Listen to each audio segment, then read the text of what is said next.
اگر کسی میں کوئی چیز قابل اصلاح بتانی ہو تو وہ اس کا اعلان نہیں کرتا، وہ اس کی ایڈورٹائز نہیں کرتا، چپکے سے اس کو بتا دیتا ہے کہ آپ میں یہ خامی پائی جاتی ہے، اس کو درست کر لو۔ اسی طرح آئینہ اگر غبار آلود ہے، آئینے پر دھول ہے، تو صاف چہرہ لے کر کھڑے ہونے والے کا چہرہ بھی اس میں غبار آلود ہوتا ہے۔ تو ایک مومن کا خود کا دل اگر کسی کی طرف سے صاف نہیں ہے تو اس کو دوسرے بھی غبار آلود ہی نظر آتے ہیں۔ لہذا مومن کو چاہیے کہ وہ اپنے دل کو سب کی طرف سے صاف رکھے۔ کوئی اصلاحی گفتگو کرنی ہے، کوئی تنبیہ کرنی ہے تو تحقیر کیے بغیر، استہزاء اور مذاق کیے بغیر، اس کی اڑائے بغیر اس کی تنبیہ کر دے۔ دو باتیں الگ الگ ہیں۔ مزاح کرنا یہ تو جائز ہے، حدیثوں سے ثابت ہے۔ دل لگی کرنے کے لیے، مجلس میں تھوڑا موڈ فریش کرنے کے لیے ہنسانا، یہ خود نبی اکرم صلی اللہ علیہ وسلم سے ثابت ہے۔ لیکن کسی کو ٹارگیٹ بنا کر اس کی اڑانے کے لیے، اس کا مذاق اڑانے کے لیے، سب کے بیچ میں اس کو ہدف بنانا، اس کو مورد طعن و تشنیع بنانا، یہ کسی بھی صورت میں جائز نہیں ہے۔ اور یہ قاعدہ واٹس ایپ کے گروپ پر بھی لاگو پڑتا ہے۔ سنو، جیسے اسٹیج پر ایک دوسرے کا احترام ضروری ہے، ہم سب کے لیے ایک دوسرے کا احترام ضروری ہے۔ اگر کچھ رفقا اور احبا مل کر واٹس ایپ کا گروپ چلاتے ہیں تو اس میں بھی ایک دوسرے کا احترام، ایک دوسرے کی رائے کو برداشت کرنے کی صلاحیت، قوت ہاضمے کی مضبوطی ضروری ہے۔ اور اگر کبھی آپ کو گروپ میں کوئی شخص اپنی رائے سے ہٹ کر عناد اور کبر یا انانیت یا کچھ گڑبڑ کرتا ہوا نظر آتا ہے تو گروپ پر اس کی میاں نہ کرے، بلکہ اس کو پرائیویٹ میں لے لے اور پھر اس کے ساتھ آپ کو جس طرح کی بھی گفتگو کرنی ہو کرے۔ گفتگو چل رہی تھی ہماری سورہ ناس کے لفظ ناس پر، اور عجیب بات ہے کہ قرآن کریم نے شروع میں فرمایا الف لام میم ذالک الکتاب لا ریب فیہ ھدی للمتقین۔ یہاں تو فرمایا کہ قرآن کریم ہدایت ہے تقوی والوں کے لیے، اور اب ایک آیت عنقریب پڑھی جانے لگے گی۔ شروع کے 5 دن تو وہ آیت خوب پڑھی جائے گی۔ کون سی؟ شہر رمضان الذی انزل فیہ القرآن ھدی للناس وبینات من الہدی والفرقان۔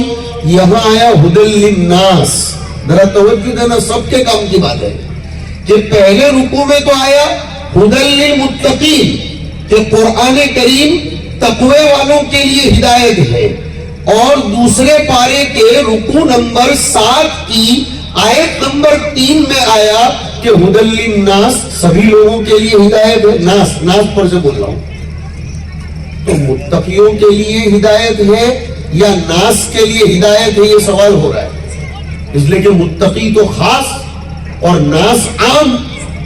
امام رازی نے اس کا جواب لکھا کہ متقی لوگ ہی ناس کہلائے جانے کے مستحق ہیں، باقی لوگ ستیہ ناس ہیں۔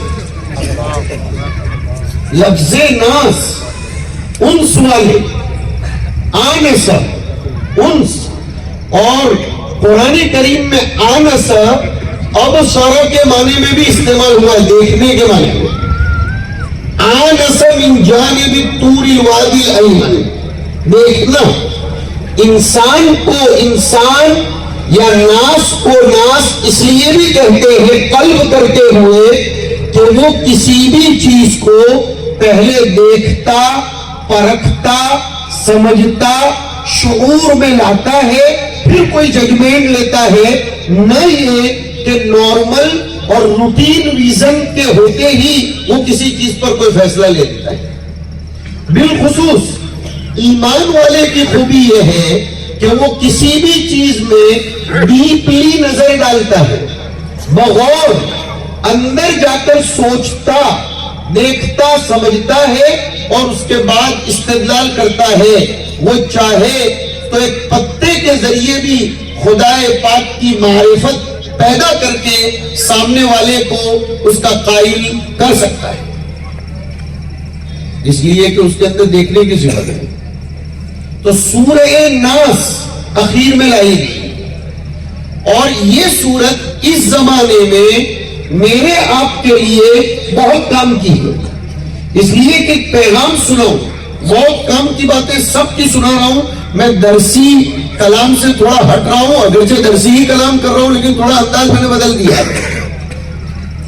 قرآن کریم کو شروع کرتے وقت بھی اعوذ باللہ من الشیطان الرجیم، شروع میں بھی شیطان مردود سے اللہ کی پناہ، اور قرآن کریم کو ختم کرتے وقت بھی من شر الوسواس الخناس، شیطان مردود سے اللہ کی پناہ.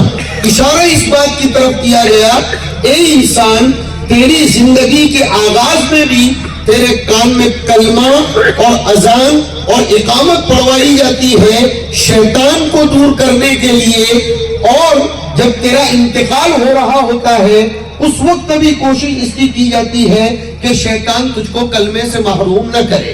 پتہ چلا تیرا ابتدائی اور انتہائی دشمن اگر کوئی ہے تو وہ شیطان ہے. اور علماء نے لکھا ہے دنیا میں انسانوں کے پائے جانے والے دشمنوں کا مقابلہ کرنا یہ آسان ہے بنسبت شیطان کا مقابلہ کرنے کے، اس لیے کہ شیطان قیاد، مکار اور بہت خطرناک قسم کا شریر اور عدو خفی، بالکل چھپا ہوا دشمن، مضبوط دشمن اور حیلے بہانے کرنے والا. اگر ایک گناہ سے بچے تو وہ کسی دوسرے گناہ میں مبتلا کر دیتا ہے. اس لیے اللہ رب العزت نے آخری صورت میں شیطان مردود سے انسان کو اپنی پناہ طلب کرنے کا مکلف کیا کہ اگر تو نے اپنے شیطان کو شکست دے دی اور شیطان سے تو میری پناہ میں آ گیا تو تیری موت ایمان پر ہونا بڑا آسان ہے. اور اخیر میں ہی وہ زیادہ پھنساتا ہے. اور شیطان ضروری نہیں ہے کہ جنتوں میں سے ہی ہو. ابھی مولانا نے عبارت پڑھی، موقع نہیں ہے وہ پوری عبارت کا ترجمہ کرنے کا. اس میں صاحب جلالین من الجنتی والناس میں ایک قول یہ فرمایا کہ الوسواس الخناس کا بیان ہے من الجنتی والناس، ایک قول کے بموجب کہ وسوسہ اندازی کرنے والا اور چھپ چھپ کر انسانوں کے ذہنوں کو بگاڑنے والا یہ شیطان ہے. یہ شیطان کبھی انسانوں میں بھی ہوتا ہے اور یہ شیطان کبھی جناتوں میں بھی ہوتا ہے. من الجنتی والناس، انسانوں میں بھی شیطان ہوتا ہے. اور اس کو قرآن کریم نے 8ویں پارے میں فرمایا وَكَذَلِكَ جَعَلْنَا لِكُلِّ نَبِيٍّ عَدُوًّا شَيَاطِينَ الْإِنسِ وَالْجِنِّ. خود قرآن کہہ رہا ہے کہ شیاطین الانس والجن. اور اورنگ آباد والوں کی توجہ کی برکت سے زوردار بات یاد آئی. اس آیت کو آگے پڑھیں گے تو الغزو الفکری پوری سمجھ میں آ جائے گی کہ شیاطین الانس والجن کرتے کیا ہیں. یوحی بعضهم الی بعض زخرف القول، کہ وہ ایک دوسرے کے سامنے اپنے چونچلوں کو بدمعاشی کا عنوان دے کر پیش نہیں کرتے، بلکہ مسلمانوں کی تنزلی کے لیے، ترقی کا عنوان،